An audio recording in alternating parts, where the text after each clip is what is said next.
కానీ మనం అనవసరంగా వాళ్ళని ఓడించామన్న ఫీలింగ్ వచ్చింది, మనల్ని దెబ్బ కొడతారని.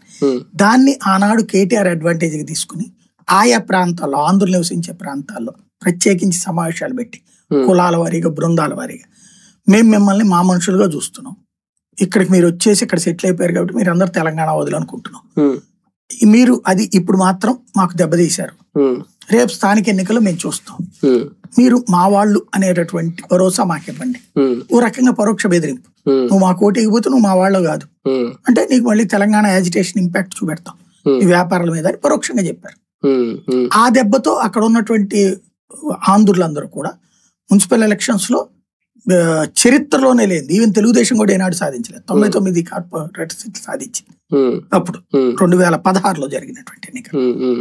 ఆ తర్వాత 19కి వచ్చేటప్పటికి వీళ్ళందరూ వెల్ సెటిల్డ్, అంటే అక్కడ ఆంధ్రలో ఎవరైతే ఉన్నారో వాళ్ళందరినీ కూడా, ఎందుకంటే అప్పుడు కాంగ్రెస్ కి సరైనటువంటి లీడర్షిప్ లేదు, ఉత్తమ్ కుమార్ రెడ్డి ఉన్నాడు కానీ ఈ టైప్ ఆఫ్ రాజకీయం అంటే Telugu Desam type of ground politics తెలియదు అతనికి.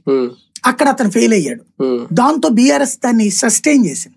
లీడర్లు ఇప్పుడు మాధవరం కృష్ణారావు, ఈ అరికపూడి గాంధీ, లేకపోతే ఈ ఇప్పుడు చనిపోయినటువంటి గోపీనాథ్, వీళ్ళందరూ తెలుగుదేశం బ్యాచీనే కదా. తెలుగుదేశం బ్యాచీలు బీఆర్ఎస్ లో ఉండటం వల్ల జాగ్రత్తగా ఆ తెలుగుదేశంలో ఉన్నటువంటి పోల్ మేనేజ్మెంట్ స్కిల్స్ ని వాడారు. ఆ ఇంపాక్ట్ 19లో ఘన విజయం సాధించగలిగారు. 23కి వచ్చేటప్పటికి కూడా సేమ్ పొజిషన్ ఉండాలి. అక్కడ కాంగ్రెస్ గెలుస్తుందని ఎవడు అనుకోలేదు పెద్దగా.